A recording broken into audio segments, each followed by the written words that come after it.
से चावल लेकर के आया, देगा कन्हैया को, बहुत कुछ लेकर के जाएगा। लेकिन द्वारपालों ने कहा झूठ कहते हो कि सुदामा की पोटली में चावल है। सच में सुदामा की पोटली में चावल नहीं है। द्वारपालों ने कहा अरे सुदामा अपने बच्चों के प्राण पोटली में भर करके लेकर के आ गया है, ये चावल नहीं है, ये बच्चों के प्राण हैं। क्यों? ये वही चावल है जिनको खाकर के पिछले 15 दिन से घर में भूखे पड़े बच्चों में प्राण आ जाता। लेकिन सुदामा अपने बच्चों को, अपने घर वालों पर निवाला ही छीन करके भगवान को देने के लिए यूं कहूं तो सब कुछ लेकर के आ गया है। ये चावल नहीं हो सकते, ये तो जीवन का सर्वस्व निशावर करने के लिए भगवान के लिए आ गया। द्वारपालों ने कहा गुरुजी आप ना यहाँ बैठो, हम द्वारिकाधीश को बुला करके लेकर के आते हैं।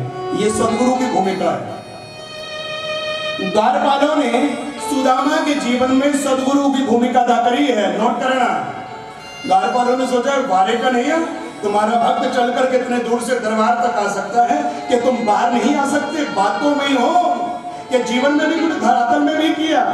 गीता सार कहता है तू एक कदम मेरी ओर बढ़ा, 100 कदम बढ़ करके तेरा हाथ थाम करके ना ले जाऊं तो कहना, तनिक चिंतन करना।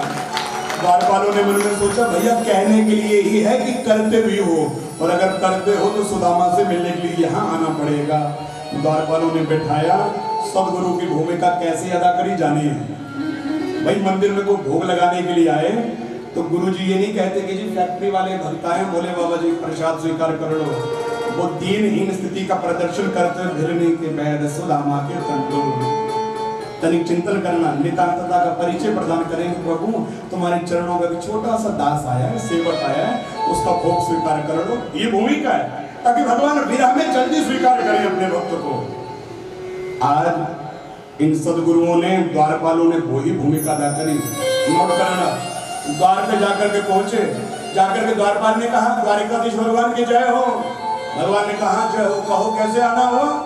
तो द्वारपाल ने कहा प्रभु शीश पगा न जगा तन पे, अरु जाने को वाही बसे ही ग्रामा। प्रभु द्वार पे ना कोई एक व्यक्ति खड़ा है, शीश पगा न जगा तन पे, अरु जाने को वाही बसे ही ग्रामा। सर पे पगड़ी नहीं है, शरीर पे वो वस्त्र नहीं है, फटे पुराने कपड़ों में, वस्त्रों में कोई बेचारा निर्धन खड़ा है। भगवान ने सोचा अरे मेरी द्वारिका में इतना गरीब व्यक्ति, सर पे पगड़ी नहीं है, शरीर पे वस्त्र नहीं है। आज भगवान की आंखें ना झरझर बहने लगी हैं। लेकिन द्वारपाल ने सोचा नहीं, अभी तक वो विरह नहीं बना। तो द्वारपाल ने कहा प्रभु शीश पगा न जगा तन पे, अरु जाने को आही बसे के ही ग्रामा। धोती फटी सी लटी दुपट्टी, अरु पाँव को पाना को नहीं सामा। एक फटी हुई धोती पहनी है, एक कंधे पे बंधा हुआ वस्त्र है, पाँव में चप्पल भी नहीं है पहनने के लिए, इतना गरीब है। भगवान ने सोचा हे राम, राजसो यज्ञ में मैंने दुनिया के ब्राह्मणों को प्रसन्न करके इतना दिया, जीवन में कभी मांगने की जरूरत ना पड़े, ये कैसे कौन बच गया। अब भगवान ने कहा भाई द्वारपाल उसकी गरीबी का परिचय तो दे रहा है, बता तो सही वो है कौन, मैं उससे मिलना चाहता हूँ। द्वारपाल ने अभी तक परिचय नहीं दिया। क्यों? लोहा गर्म कर रहा है। लोहार तब तक चोट नहीं मारता जब तक लोहा गर्म नहीं हो जाए। कच्चे लोहे में चोट मारेगा लोहा फट जाएगा लेकिन हथियार नहीं बनेगा, लेकिन पक्के लोहे में चोट मारेगा जैसा चाहे मोल्ड करेगा, हथियार बना देगा। तनिक चिंतन करना। द्वारपाल ने फिर कह दिया प्रभु द्वार कड़ो द्विज दुर्बल एक, रहियो चकिसो वसुधा अभिरामा। द्वार पे खड़ा है, द्विज ब्राह्मण है। कहा क्या ब्राह्मण है? हाँ लेकिन गरीब तो है। पर रहियो चकिसो वसुधा अभिरामा। तुम्हारी नगरी को देख करके ना बड़ा प्रसन्न हो रहा है। अच्छा मेरे मित्र का घर है, मेरे द्वारिकाधीश का घर है, और हंसती हंसती आंखों में आंसू आ रहे हैं, बड़ा प्रसन्न है। भगवान ने सोचा रे इतना गरीब होकर के दूसरों की उन ऊंचाइयों को, मंजिलों को देख करके प्रसन्न होने वाला देखो मेरा अपना हो सकता है। दूसरे की प्रसन्नता को, दूसरे की खुशियों को देख करके प्रसन्न होने वाला कोई गरीब है, ये पहली बार सुन रहा हूं। और अगर कोई है तो मेरा अपना है, जो मेरे घर को अपना समझ करके आनंदित हो रहा है, प्रसन्न हो रहा है। भगवान ने करे द्वारपाल इतना सब कुछ कह दिया, उसने अपना परिचय भी दिया कि वो है कौन। द्वारपाल ने कहा प्रभु पूछत दीन दयाल को धाम। बार बार कह रहा था दीन दयाल कहाँ रहते हैं, भगवान कहाँ रहते हैं, भगवान कहाँ रहते हैं। भगवान ने कहा रे मेरे बारे में तो सब कुछ पूछ लिया, लेकिन उसने अपने बारे में कुछ नहीं बताया। कहा प्रभु बताया, अब भगवान से रहा नहीं जा रहा। द्वारपाल ने सोचा मौका चाहे चोट मार दूं तो बढ़िया हथियार बनेगा, ये भक्ति का परिणाम निकल जाएगा। अब द्वारपाल ने कह दिया प्रभु पूछत दीन दयाल को धाम, बतावत आत्म नाम सुदामा। सुशब्द जैसे ही निकला, आगे के शब्द तो मेरे भगवान पूर्ण करते हुए चले गए। नंगे पांव बाहर को भागने लगे। दृढ़ बिंदु बताते हैं कि घनश्याम है दिल में। दृढ़ बिंदु बताते हैं कि घनश्याम है दिल में। अगर घनश्याम ना होते तो ये बरसात ही ना होती, अगर घनश्याम ना होते तो ये बरसात ना होती। मित्रता के संबंध को देखकर के मित्र जी बिंदु जी महाराज ने कहा भैया भगवान की आंखों से, सुदामा की आंखों से इतने आंसू निकले कि मजा बरसात का चाहो तो इन नैनों में आ जाओ, कि मजा बरसात का चाहो तो इन नैनों में आ जाओ। ये बरसों में बरसते हैं, ये बरसों से बरसते हैं, ये बरसों से बरसते हैं। ये जब से भगवान का विरह हुआ है आंखें सूखी नहीं है, लगातार बरसती रही है, बरसात होती रही है, बरसात होती रही है। बड़ा सुंदर मिलन हुआ भगवान का। बाहों में भरा सुदामा को भीतर लेकर के चलने लगे। अरे इतने दिनों बाद तुम्हें मेरी याद आई, चल भीतर चलते हैं। बाहों में भर करके लेकर के चलने लगे ना। दशा देखिए, एक छोटे से छोटे और बड़े से बड़े व्यक्ति को भगवान परिचय लेके चल रहे हैं। जानते ही कौन है? मेरा मित्र है, चलो प्रणाम करो। भाई कभी सोचिए कि टूट जाता है वो रिश्ता गरीबी में जो खास होता है। ये टूट जाता है वो रिश्ता गरीबी में जो खास होता है, लेकिन हजारों यार बनते हैं जब पैसा पास होता है। हजारों यार बनते हैं जब पैसा पास होता है। गरीबी में व्यक्ति अपना अपने का परिचय नहीं देता। उसे लगता है भाई गरीब है ना, चार लोगों के भीतर फटे पुराने कपड़े पहन करके आएगा, सोचा मेरी पर्सनैलिटी डाउन होगी, मैं नहीं बताऊंगा मेरा घर नौकर है, अपने घर का गांव का सदस्य है। और अगर मैं यूं कहूं व्यक्ति स्थान विशेष का परिचय नहीं दूंगा, लेकिन इतना कहते चलो मैंने अनुभव में देखा है बच्चे अपने माता पिता का परिचय तक नहीं देते। एक जगह कॉलेज में मीटिंग चल रही थी, पेरेंट्स मीटिंग थी, बच्चों के माता पिता स्कूल आए हुए थे। स्वाभाविक है बेचारा कोई दिहाड़ीदार था, उसने दोपहर को देखा 1 से 2 बजे तक का फ्री टाइम है, छुट्टी है, उसे कपड़े थोड़ी ना बदलने हैं उस समय। वो वैसे पसीने से लथपथ कपड़ों में कॉलेज चला गया। मीटिंग में जाकर के बैठा, बाहर निकला, सामने बेटा उसने मुंह छुपा लिया। बच्चों ने कहा वो सामने तुम्हारे पापा का नहीं, पापा नहीं गाँव से है। भाई फटे कपड़ों वाला होगा, लेकिन तुम्हें सिले प्रदान करता ही उसकी क्षमता है। वो पसीने से लथपथ कपड़ों में रह रहा है, लेकिन अपने लिए नहीं, तुम्हें अच्छे कपड़े मिल जाए इसीलिए रह रहा है। लेकिन हमें लगता है कि गरीब है तो लोग मजाक उठाएंगे, भाई दुनिया के थोड़ी ना मिल जाएंगे, पिता अपना ही मिलेगा, माता अपनी ही मिलेगी। दुनिया हजारों स्नेह लुटा सकती है, लेकिन घर का प्रेम घर में मिलेगा, वो बाहर जाकर के दुनिया में नहीं मिलने वाला। 4-10 दिन तक, 1 महीने तक किसी के पास रहोगे ना, वो अच्छे प्रेम से आपको डील करेगा, आपके संग रहेगा, लेकिन जिंदगी जिस घर में काट रहे हो वो प्रेम वहां मिलने वाला है, वो कहीं नहीं मिलने वाला। संतों ने कहा टूट जाता है वो रिश्ता गरीबी में जो खास होता है, लेकिन हजारों यार बनते हैं जब पैसा पास होता है। हजारों यार बनते हैं जब पैसा पास होता है। तो भगवान की दयालुता देखिए, हर एक व्यक्ति को परिचय देते हैं, मेरा मित्र है चल प्रणाम कर, मेरा मित्र है चल प्रणाम कर। हर एक व्यक्ति को परिचय देते भगवान सुदामा को भीतर लेकर के गए। रत्न जड़ित सिंहासन के ऊपर विराजमान करके नीचे बैठे पत्नियों से कहे रत्न जड़ित कलशों में जल भर करके लेकर के आओ, मुझे अपने मित्र के चरण प्रक्षालन करने हैं। इस वजह सुदामा तुम्हारे चरण दबा देता हूँ। अच्छा, सुदामा के जब चरण दबाने लगे ना, पांव का तलवा दबाया तो सुदामा सुस्तियां भरने लगे, आंखों से आंसू निकल पड़े। भगवान ने सोचा कि सुदामा रो पड़ा, पांव देखे तो पांव से निकलते हुए रक्त से हाथ सब लाल हो गए, पांव में बड़े बड़े कांटे लगे हुए हैं। कन्हैया ने देखा हे राम, सुदामा की ऐसी दयनीय स्थिति, ऐसी दशा। रक्तपात हो रहा है, पांव से कांटे निकल रहे हैं, तो भगवान ने सुदामा के पांव में लगे कांटों को अपने मुख से लगा करके निकाला है। संत कहते हैं, देखी सुदामा की दीन दशा, करुणा करी के करुणा निधि रोए। भगवान वो पढ़े कि देखी सुदामा की दीन दशा, करुणा करी के करुणा निधि रोए। पानी परात को हाथ छुयो नहीं, नैनन के जल सो भगत होए। पानी परात सो हाथ छुयो नहीं, नैनन के जल सो भगत होए। आज भगवान ने पानी नहीं उठाया, आंखों से झरने वाले नीर ने सुदामा के चरणों का प्रक्षालन कर दिया है। ये भक्त वत्सलता का परिचय है। तो उस समय तक सुदामा बाहर रहे, स्नान इत्यादि हुआ। अच्छा, भोजन की व्यवस्था हुई, सुदामा ने पेट भर करके भोजन किया। भगवान ने पूछा, सुदामा शादी हो गई? सुदामा ने कहा, हाँ शादी हो गई है। अब शादी हो गई तो फिर तो खाली नहीं आए, भाभी ने कुछ भेजा होगा। अब तो सुदामा ना पोटली को छुपाने लगे, भाई इतना अमीर आदमी और चावल की पोटली रखूंगा दुनिया हंसेगी।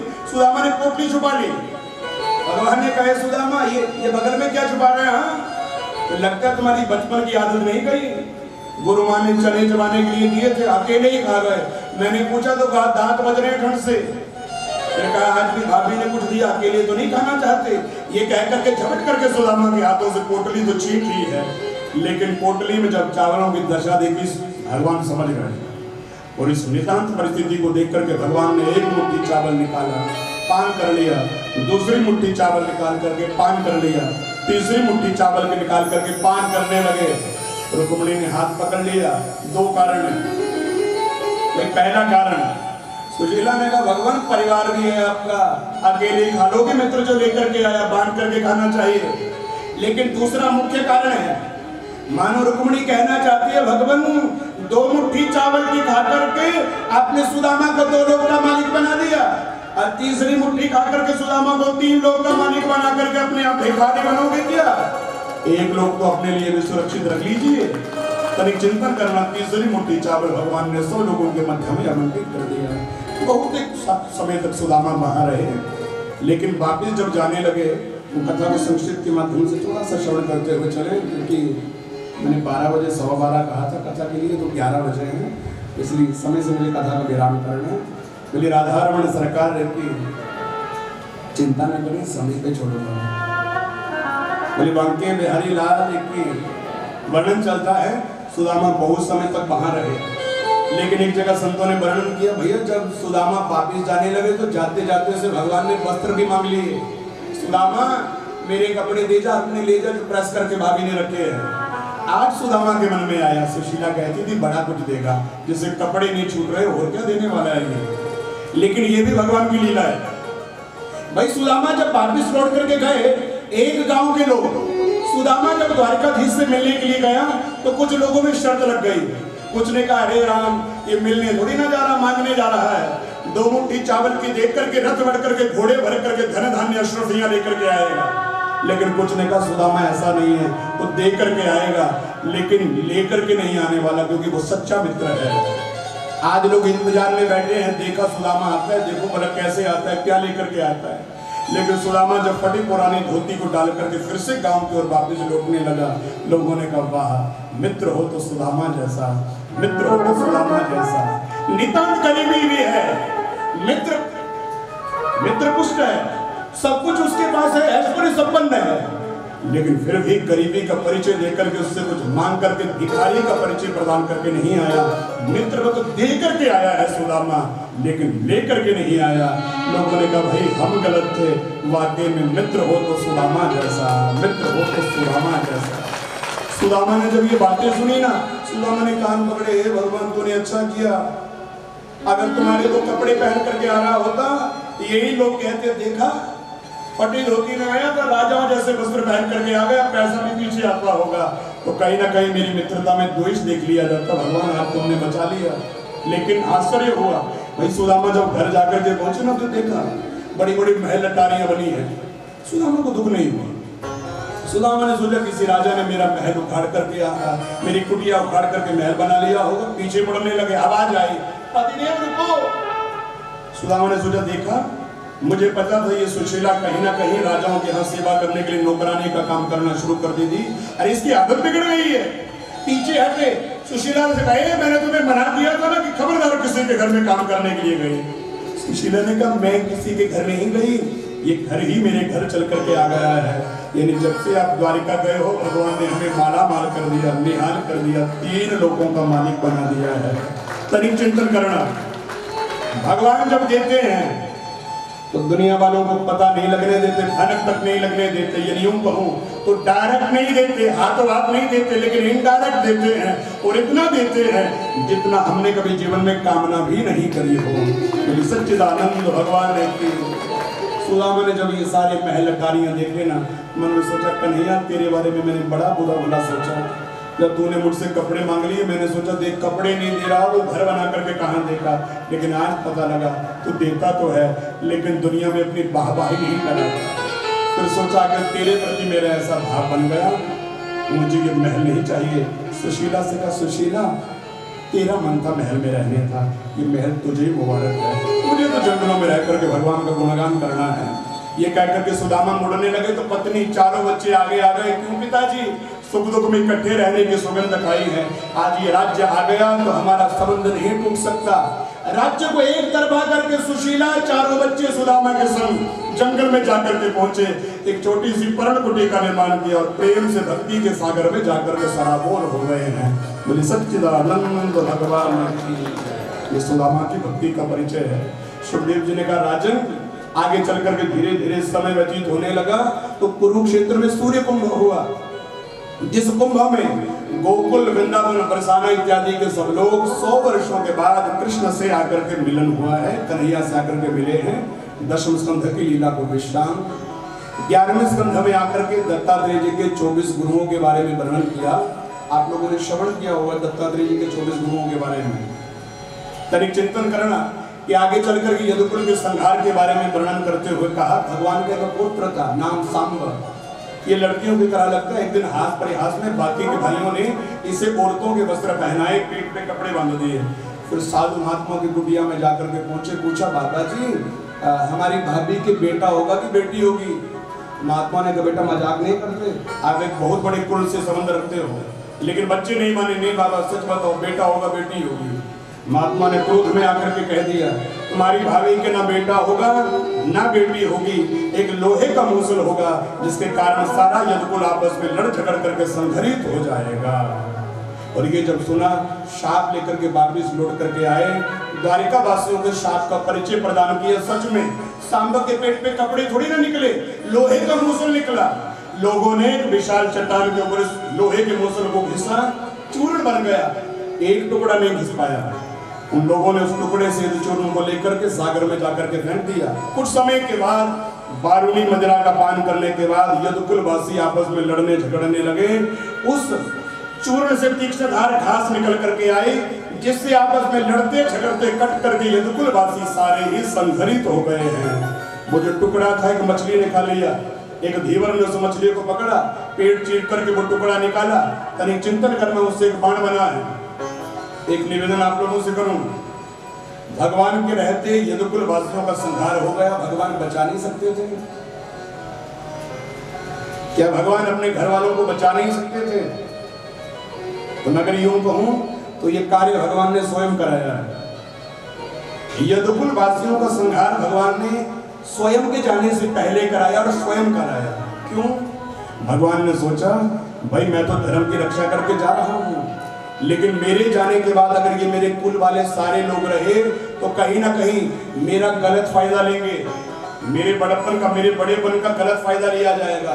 यानी गलत फायदा कैसे तो जानिए, देखो जैसे गांव में भी कोई बड़ी पोस्ट पे हो ना, या मानो वो पुलिस में हो, नाके पे पकड़े जाए तो हम कहते हैं वो तो हमारे चाचा पुलिस में है, आज चाहे वो पंचायत में से किसी चौथे गांव के जाकर के हो, लेकिन कहीं ना कहीं उस बड़े का बड़प्पन दिखा करके हम अपनी गलतियों पे पर्दा डालना चाहते हैं, ढकना चाहते हैं। भगवान ने सोचा मेरे जाने के बाद अगर ये मेरे नाम का गलत फायदा लेते हैं मैं स्वीकार नहीं कर सकता। इसलिए भगवान ने जाने से पहले यदुकुल का ही संहार करा दिया। अब एकांत में जाकर के कदम के पेड़ के नीचे बैठे, पांव के ऊपर पांव रखा, आराम करने लगे। एक शिकारी वही जिसने उस टुकड़े से बाण बनाया था, शिकार खेलने के लिए जंगल में आया, कदम के पेड़ के नीचे बैठे भगवान विश्राम कर रहे थे। भगवान के पांव में एक पद्मनाभ नाम की मणि चमकती है। मणि चमकते देखी, शिकारी ने सोचा ये कोई अद्वितीय जीव है, और सोचा कहीं पास जाऊंगा तो भाग ना जाए, इसलिए दूर से ही शुद्ध बेटी बनाकर के अनुसंधान किया, बाण मारा, भगवान के पांव में आकर के लगा। दुर्वासा जी के श्राप के कारण एक रूप से भगवान श्रीमद् भागवत जी में जाकर के विद्यमान हो गए और एक रूप से वैकुंठ गमन कर गए हैं। सच्चिदानंद भगवान की। भगवान के स्वलोक गमन करने के बाद 12वें स्कंध में मृकंड ऋषि के पुत्र नाम मार्कंडेय जी के बारे में वर्णन किया गया, जिन्होंने शंकर जी की आराधना करके दीर्घजीवी होने का वरदान प्राप्त किया था, और आगे चल करके भक्ति ज्ञान वैराग्य का परिचय दिया गया। एक उदाहरण से वाणी को विराम के ऊपर लेकर के चलूंगा। भक्ति क्या है? देखो, हम घरों का काम छोड़ करके कथा में आकर के बैठे हैं और सुन रहे हैं, ये हमारी भक्ति है, लेकिन ज्ञान नहीं है। हमारी भक्ति है, हम घर से आकर के कथा पंडाल में बैठ गए, लेकिन भक्ति के साथ ज्ञान होना बड़ा जरूरी है। भक्ति तो हमारे भीतर है, लेकिन ज्ञान भी होना चाहिए। किम कर्तव्यम किम ना कर्तव्यम, क्या करें क्या नहीं करें और कैसा करें। तो जानिए, श्रद्धा है हमारी कि रोज मंदिर में आकर के जल चढ़ाना चाहिए, रोज भगवान की शंकर जी की पूजा करनी चाहिए, लेकिन अगर ज्ञान नहीं है तो भक्ति कुछ भी नहीं है। और ज्ञान कैसा होना चाहिए? तो देखो, अच्छा मंदिर में आए बड़ी अच्छी बात है, जल चढ़ाया बड़ी अच्छी बात है, लेकिन कैसे चढ़ाना चाहिए था, क्या करना चाहिए था, ये जानना जीवन में बहुत जरूरी है। हम पता है क्या करते हैं, ऐसे ये हम तो चलो गांव के लोग आते हैं माथा टेकने में देखता हूँ, लेकिन ज्यादातर गांव में बने मंदिरों में लोग साल में एक बार जाते हैं, शिवरात्रि वाले दिन। और शिवरात्रि वाले दिन अगर मंदिर में देखा जाए तो मुझे लगता है कि आज शंकर जी छुट्टी पे हैं और केले की दुकान बनी हुई है। लोग क्या करते हैं पता है? अब देखो, ये आपकी भक्ति है कि आप वो प्रसाद लेकर के मंदिर में गए चढ़ाने के लिए, लेकिन प्रसाद कहाँ रखा जाता है? केले की दर्जन लेकर के ना ले शंकर जी के ऊपर, ले भोले बाबा। अब कद्दू का फलाहार बना करके भी ऊपर पिंडी में रख दिया, आलूओं का फलाहार भी ऊपर आकर के चढ़ दिया, जो मिला ना चढ़ाते गए, ढेर लगा दिया। आपके सर के ऊपर वो भोजन की थाली रखे खा लेते हो? आपके सर के ऊपर भोजन की थाली रखे खाते हो? कैसा लगता है भाई? आपके कपड़ों के ऊपर कोई आकर के भोजन फेंक दे, कैसा लगेगा? अच्छा लगेगा? तो भगवान भी तो तैयार होकर के मंदिर में बैठते होंगे, लेकिन हमने क्या किया, जो कुछ आया सो शंकर जी के ऊपर मरते गए जाकर के। वो भोले हैं तो इसका मतलब नाजायज फायदा तो मत लीजिए।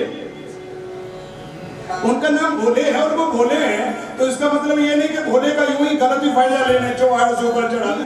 तो इसका मतलब ये नहीं है कि हमें ज्ञान नहीं प्राप्त करना है। ज्ञान है कि भगवान के समक्ष जाकर के भोग रखें, प्रार्थना करें भगवान से। खाएंगे थोड़ी ना भगवान। भगवान आपके मन की भावनाओं को स्वीकार करते हैं, और मन की भावनाओं को ही स्वीकार करके आपसे प्रसन्न होते, अन्यथा नहीं।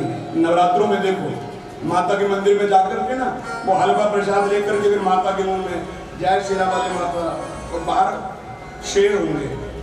अच्छा, तनिक जंगल में देख करके डर लगता है, तो शेर के मुंह में जाकर के ना हलवा प्रसाद लेकर के मुंह में डाल करके जय श्री राम जय माता का नाम खा लेगा। खा लिया।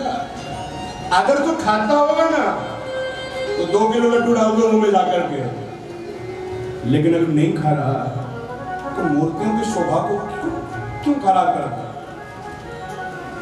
देखो, मूर्ति से बार बार स्पर्श करने से, विषय को बड़ी गंभीरता से लेकर के चलना, मूर्तियों का बार बार स्पर्श करने से मूर्तियों का तेज नष्ट हो जाता है, नहीं रहता, फिर मात्र पत्थर का टुकड़ा और कुछ भी नहीं है। अगर हर व्यक्ति जाकर के मूर्ति से स्पर्श करता है, मैं निवेदन करूंगा मूर्तियों से स्पर्श नहीं करना चाहिए। गर्भगृह में रहने वाला मुख्य पुजारी या स्नान ध्यान करके भीतर बैठा व्यक्ति ही मूर्तियों से स्पर्श करता है, अन्यथा नहीं। और अगर हम जाकर के बार बार मूर्तियों से स्पर्श करते हैं तो समझ लो हमारी नेगेटिविटी, हमारी नकारात्मक ऊर्जाएं उस सकारात्मकता को नष्ट करती है, इसमें कोई दो राय नहीं है। इसलिए शास्त्रों ने कहा कि मूर्ति से बार बार जाकर के हमें स्पर्श नहीं करना चाहिए। प्रसाद कैसे चढ़ाएं? समक्ष जाकर के रखें, हाथ जोड़ करके प्रार्थना करें, भगवान आपके भोग को स्वीकार करते, इसमें कोई दो राय नहीं है। और अगर ये ज्ञान जीवन में आ गया तो वेद व्यास जी ने कहा, आगे वैराग्य राग रसिको फिर व्यक्ति के भीतर वैराग्य आएगा। और वैराग्य कैसा? तो 500 लोग बैठे थे, लेकिन आरती करने का मन सभी का था, लेकिन लास्ट में बैठे, फिर मन में सोचा अगर भगदड़ में आगे जाएंगे तो आरती तो हो जाएगी, लेकिन दिमाग को संतुष्टि होगी, दिल को नहीं होगी। क्यों? क्योंकि जाकर के बस आरती कर दी, धक्का लगा, तब तक दूसरे ने छीन ली, धक्का लगा तीसरे ने। क्या होना चाहिए? तो कभी चिंतन करना। वैराग्य के है पीछे खड़े हैं, मानो हाथ में थाली आ गई ज्योति की, और हम बैठे बैठे अपने मानसिक भाव से भगवान की आरती कर रहे हैं, भगवान की पूजा कर रहे हैं, भगवान स्वीकार करते हैं, इसमें कोई दो राय नहीं है। और अगर ये वैराग्य हमारे भीतर आ गया तो वैराग्य राग रसिको, व्यक्ति परमता से भगवान को प्राप्त करने में सक्षम है, इसमें कोई दो राय नहीं है। परीक्षित ने कहा, गुरुजी आपकी ये कथाएं सुनकर के अब मेरे मन में कोई मोह नहीं रहा, अब सुनने की कोई जिज्ञासा नहीं, कोई इच्छा नहीं है। और फिर कहा, अगर वो तक्षक नाग आकर के मुझे काट भी ले, मुझे मरने का भी भय नहीं है। तब तक परीक्षित के शरीर से दिव्य ज्योति निकल करके आई, देवलोक से उतरे विमान में विद्यमान होकर के वैकुंठ गमन करने लगे। एक नाग आया तो तक्षक नाग ने आकर के परीक्षित का स्पर्श किया, जैसे दर्शन किया है परीक्षित का शरीर मिट्टी बन गया और परम पद मोक्ष मिल गया है। तो सच्चिदानंद भगवान की, क्यों? क्योंकि शरीर का अपराध तो आत्मा का थोड़ी न था।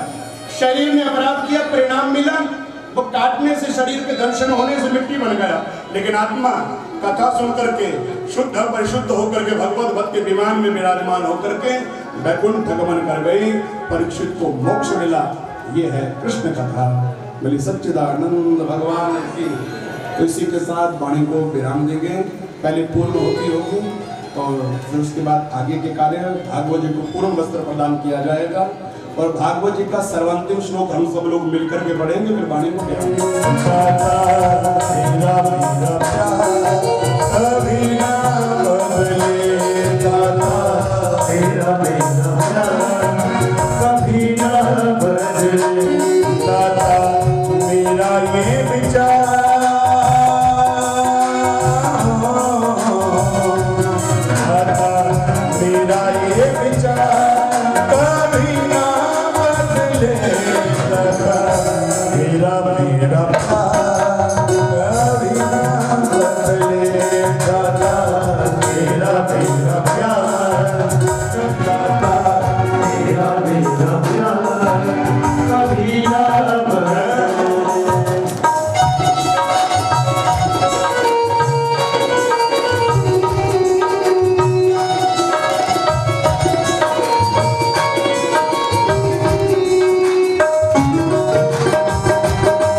देख लिया उन्हें रोज चुकना बाकी है पारो चुक के देख लिया उन्हें रोज चुकना बाकी मैं पारो चुक के देख लिया उन्हें रोज चुकना बाकी मैं पारो चुक के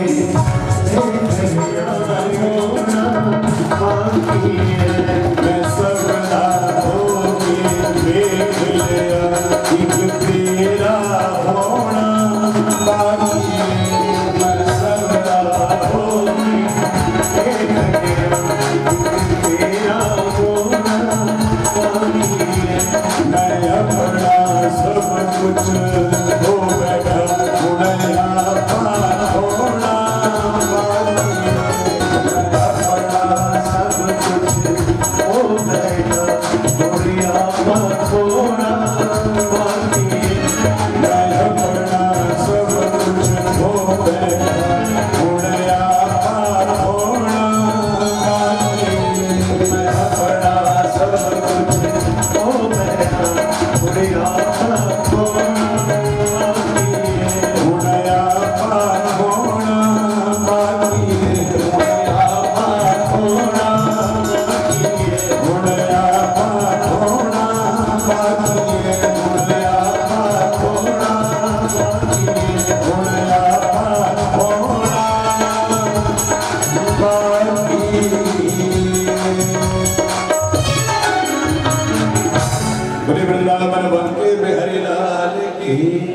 बलि राधारमण सरकार की, बलि भागवत भगवान की।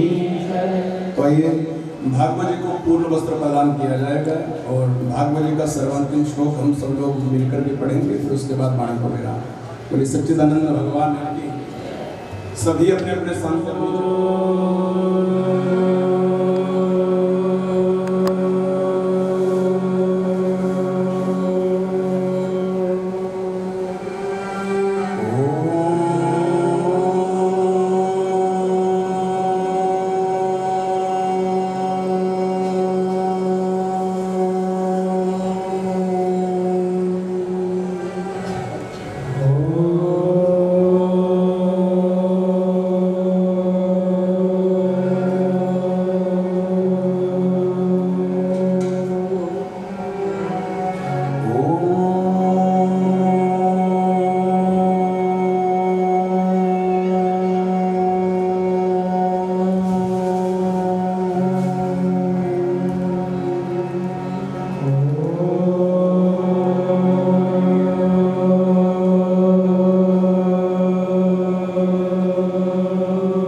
नमामि हरिं परं, नमामि हरिं परं, नमामि हरिं परं, नमामि हरिं परं, नमामि हरिं परं, नमामि हरिं परं। दोनों हाथों की हथेलियों का दर्शन करते हुए जब तक तेज निकलना प्रारंभ न हो, तेज अपने हाथों को अपने नेत्रों से लगाएं और नेत्रों को खोलें।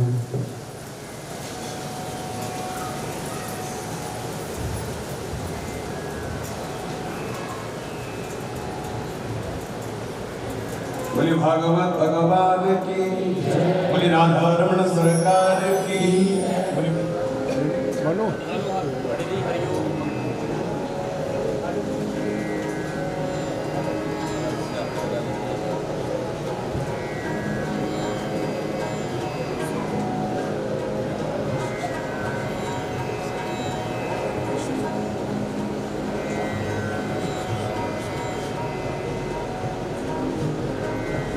बोले सच्चिदानंद भगवान की।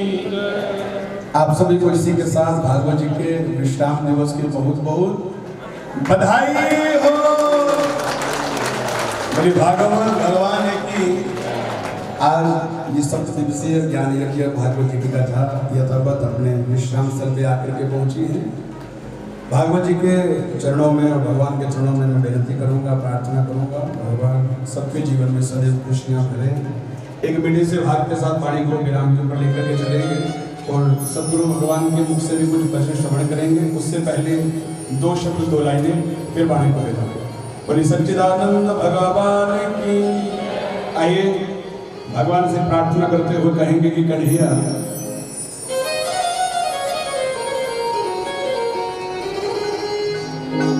कि ये संसार तेरा है, ये गुलजार तेरा है। कान्हा जी कृपा करना, ये परिवार तेरा है। दोनों हाथ उठाकर के प्रेम से मीठी मीठी तालियों से झूमते हुए हरि बोल।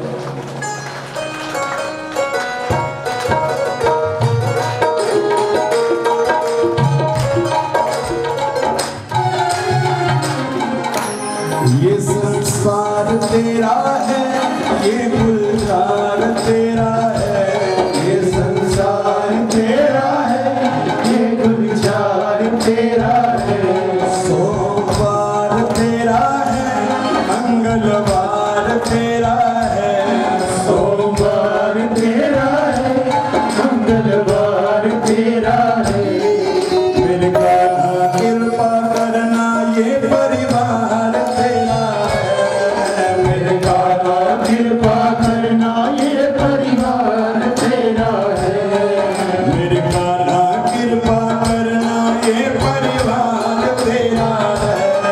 मेरे कान्हा कृपा करना, ये परिवार तेरा है।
चमत्कार तेरा है, ये उपकार तेरा है, चमत्कार तेरा है।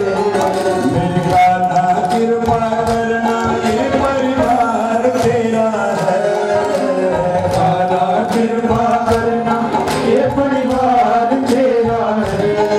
मेरे कान्हा कृपा करना, ये परिवार तेरा है। मेरे कान्हा कृपा करना, ये परिवार तेरा है। सोमवार तेरा है, मंगलवार तेरा है। सोमवार तेरा है, मंगलवार तेरा है। सोमवार तेरा है, मंगलवार तेरा है। सोमवार तेरा है, मंगलवार तेरा है।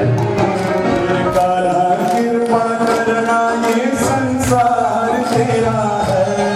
मेरे कान्हा कृपा है।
सोमवार तेरा है, मंगलवार तेरा है, सोमवार तेरा है, मंगलवार तेरा है, बुधवार तेरा है, गुरुवार तेरा है, बुधवार तेरा है, शुक्रवार तेरा है, शनिवार तेरा है, शुक्रवार तेरा है, रविवार तेरा है, सोमवार तेरा है, रविवार तेरा है, मेरे कान्हा कृपा करना ये परिवार तेरा है, कान्हा कृपा करना ये परिवार तेरा है, मेरे कान्हा कृपा करना ये परिवार तेरा है, मेरे कान्हा कृपा करना ये परिवार तेरा है, मेरे कान्हा कृपा करना ये परिवार तेरा है।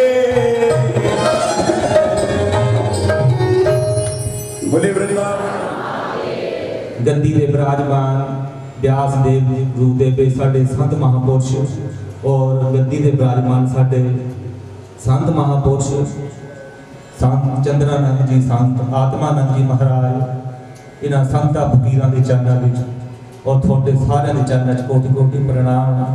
तुसीं सारे बहुत भागा वाले हो। समा नहीं है पर लेकिन अटल सत्य है, जिन्होंने ऐसी गर्मी के बीच समा निकालिया और तो इस सब दिन कथा सुनी। मेरी माता भैन बुजुर्ग है, मैं 2 दिन ही आ सकिया तो नहीं तवीद साथ दे रही, पर तुम बहुत भागा वाले हो। बाकी कहते हरि अनंत हरि कथा अनंता, कहे सुने बहु विधि सब संता। कथा तो कोई है, लेकिन जिस भाव के नाल गद्दी दे विराजमान जो साडे संत महापुरुष कथा जिन्होंने इस अपने श्री मुखारबिंद तो सानू रसपान कराया, कथा की इतनी गहराई, इतनी विलक्षणता, ये अद्भुतता के नाल कथा का रसपान कराया। साडे विच वो पावर नहीं है कि असीं उस भाव के नाल असीं उहनूं कैच कर सकीए। बहुत बड़ी शक्ति चाहिए, बहुत बड़ी गहराई की कथा विच। बोलो हरे कृष्ण। मैं तो यही कहूँगा कि भोलेनाथ कि जिंदगी में ऐसा कोई समा आए कि एक बार कम से कम यहो जी संतां दे श्री मुखारबिंद तो सानू भी कभी समा दे दे। बोलो हरे कृष्ण। जो कृपा साडे बीरा जी होना पर है कीती है, तो है जी साडे पर भी कृपा बख्शे। भोलेनाथ ये साडे संत फकीर कृपा कर सकते हैं, ये साधु फकीर इन्हां पर सब कुछ है। बोलो हरे कृष्णा। केवल एक कोई शब्द सारे बोलना, इधर सौंद नहीं चलनी, केवल तुसी बोलना माता पैड़ा है। सर बोलो गोरा ने जगाया बंदा। ये कथा बार बार क्यों कराते संत? क्योंकि संत जग चुके हैं, असी तुसी सुते में हैं। बार बार संत सानू सचेत करते, ये पहरेदार है भगवान के कि जगाओ संत जगह सृष्टि में संगतां सुतियां वा है, असी माया में लपेटे हुए हैं, संत माया तो ऊपर उठ गए। तो गोरा ने जगाया बंदा फिर सो गया, गोरा ने जगाया बंदा फिर सो गया। उठ वे परदेसिया सवेरा हो गया, उठ वे परदेसिया। गोरा ने जगाया बंदा फिर सो गया, उठ वे परदेसिया सवेरा हो गया। चार दिना दा आया बचपन, चार दिना दा आया बचपन आया, खेडां विच खो गया। उठ वे परदेसिया सवेरा हो गया। फकीरा ने जगाया बंदा फिर सो गया, संतां ने जगाया बंदा फिर सो गया। उठ वे परदेसिया सवेरा हो गया। चार दिनां दी आई जवानी, चार दिनां दी आई जवानी पिछियां बिच खो गया। उठ वे परदेसिया सवेरा हो गया। संतां ने जगाया बंदा फिर सो गया। उठ वे परदेसिया सवेरा हो गया। चार दिनां दा आया बुढ़ापा, चार दिनां दा आया बुढ़ापा, चिंता बिच खो गया। आया बुढ़ापा चिंता बिच खो गया। उठ वे परदेसिया सवेरा हो गया। संतां ने जगाया बंदा फिर सो गया। उठ वे परदेसिया सवेरा हो गया। तो प्यारो, संत सानू जगा रहे हैं, ये फकीर सानू जगा रहे हैं। तो बार बार सचेत करें कि जग जाओ जग जाओ जग जाओ, सचेत हो जाओ कि काम क्रोध मोह अहंकार बड़े बलवारी सानू प्यारो साडे पीछे लगे और सानू दिन रात सानू ही लपेट विच ले रहे हैं। बोलो बोलिए श्री गुरुदेव महाराज, बोलिए व्यास जी महाराज, बोलिए शंकर भगवान की।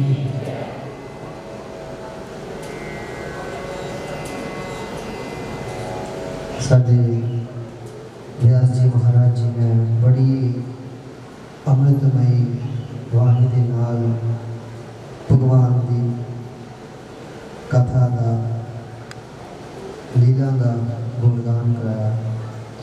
व्यास जी महाराज जी का बहुत धन्यवाद, जड़ा तुसी बहुत आनंद लुटाया। बोलिए व्यास जी महाराज की। और साडे जजमान श्री पंडित जवाहरलाल जी और श्री सीए मिंटू जी,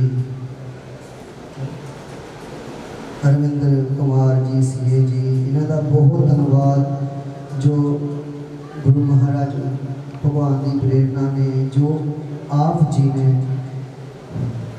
श्रीमद भागवत जी का आयोजन कराया। तो असी सारे भगवान के चरणों के आप जी भक्ति की प्रार्थना करते हैं। बोलिए सदगुरुदेव महाराज की जय। और समय बड़ा घट है, ज़्यादा टाइम नहीं लेना। खुशी हुई इन्ना बड़ा आयोजन कराया आप जी ने। और सारे सब तो वड्डी गल है महापुरख आए सारे महापुरुषों के सानू दर्शन प्राप्त हुए, क्योंकि संतां बिना साडी जिहड़ी जीवन है अधूरा है।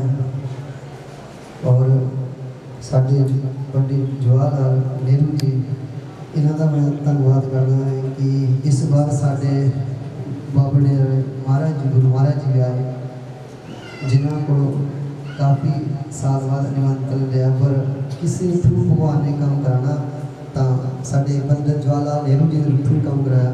इन्हां दे नाम की बात ताड़ी मार दो, बोलिए शंकर भगवान की जय। और समय घट है, आरती होनी है, भगवान का भजन संतां का गुणगान करते हैं। जिंदे संतां नूं बना ले गैणा जीवन दे सुधार वास्ते, जिंदे संतां नूं बना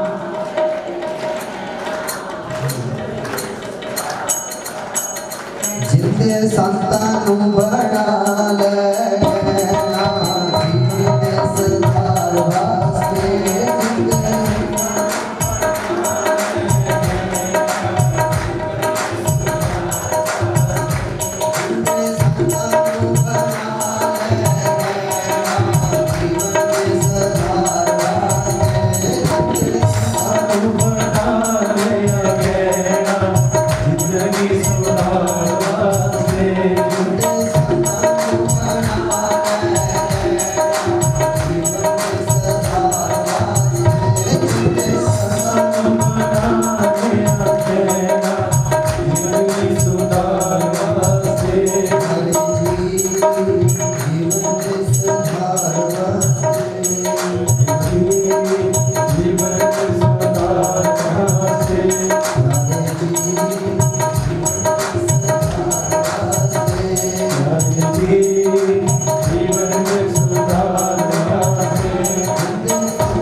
जग में उत्तम काटिए बिरले कई कई किन्हीं भरजा, काशी तांबा किन्हीं लोग सुपारी, संतो बरजा नाम गोविंद का ऐसी खेप हमारी।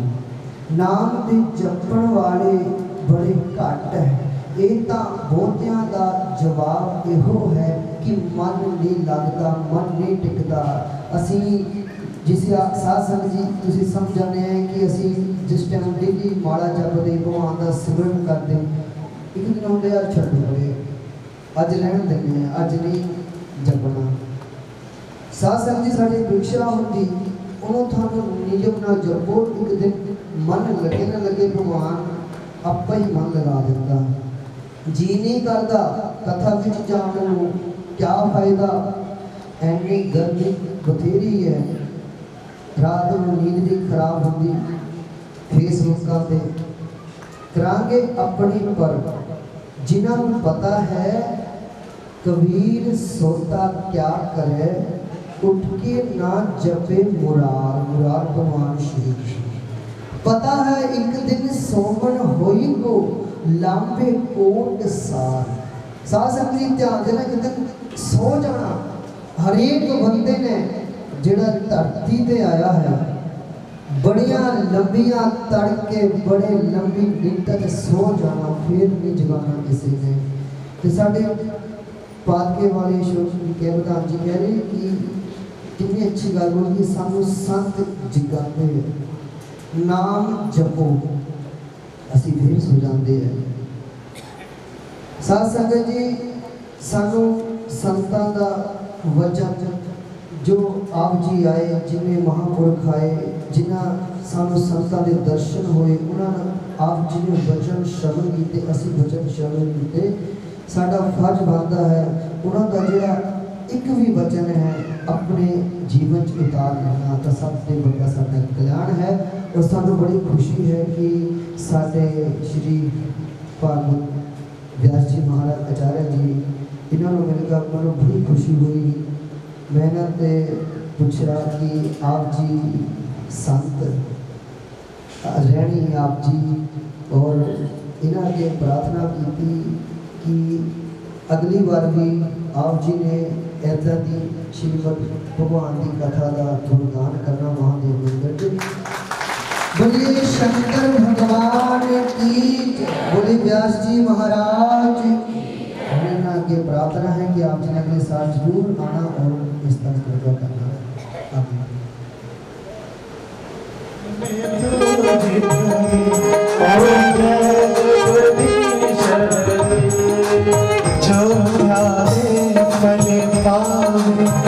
दुख बिन सेवन का, दुख बिन सेवन का, सुख संपत्ति घर आवे, घर घर आवे, कष्ट मिटे धन का, जगदीश तुम पूर्ण परमात्मा, तुम अंतर्यामी, भगवान तुम अंतर्यामी, पार ब्रह्म परमेश्वर, पार ब्रह्म परमेश्वर, तुम सबके स्वामी हो, जगदीश तुम करुणा के सागर, तुम पालन करता, भगवान तुम रक्षा करता, मैं मूरख खलगामी, मैं सेवक हूँ स्वामी, कृपा करो परिखाओ, जय जगदीश हरि।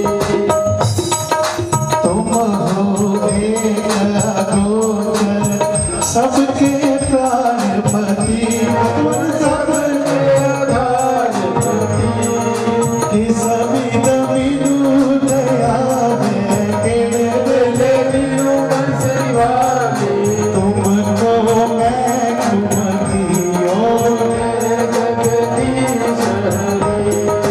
दीन बंधु दुख हरता, आतुर तुम मेरे, भगवान रक्षक तुम सबके, अपने हाथ उठाओ, दया वाले चरण लगाओ, द्वार प्रणाम तेरे हो, जय जगदीश हरि।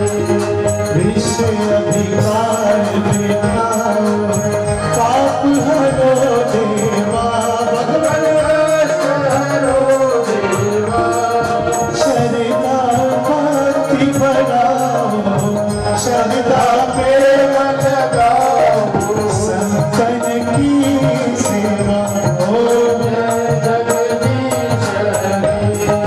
तन मन धन सब है तेरा, स्वामी सब कुछ है तेरा, तेरा तुझको अर्पण, प्रभु जी का, प्रभु जी को अर्पण, क्या लागे मेरा हो, जय जगदीश हरि। श्याम सुंदर जी आरती, जो कोई नदी गावे, भगवान प्रेम सहित गावे, कहत शिवानंद स्वामी, रट करो हरे स्वामी, मनवांछ का फल पावे, ओम जय जगदीश हरे, ओम जय जगदीश हरे, स्वामी जय दीनानाथ, ओ भगवान जय जय राधे श्याम हरे, पंच जनों के संग, दास जनों के अवगुण, शनि में दूर करे, ओम जय जगदीश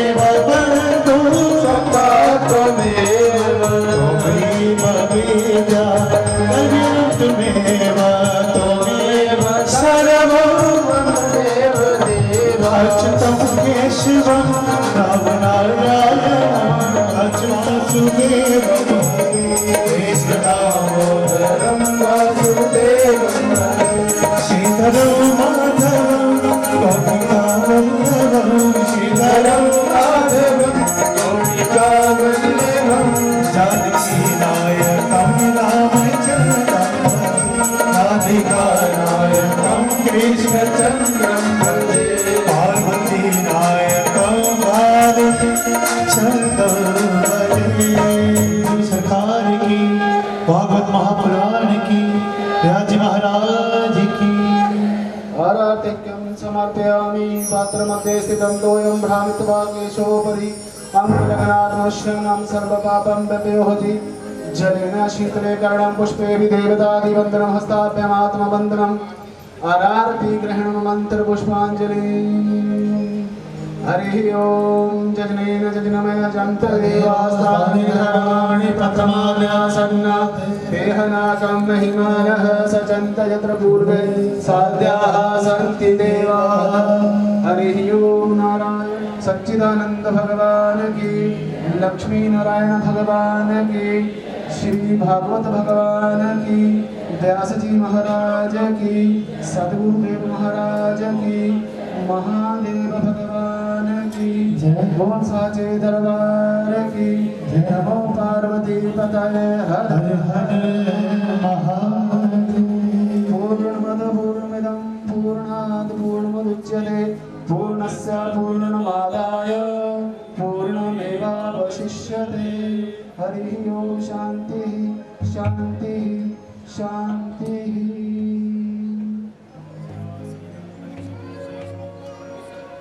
होगी सच्चे दरबार की सभी भक्तों से प्रार्थना के बड़े प्रेम भाव से माथा टेकते जाए परिक्रमा करते हुए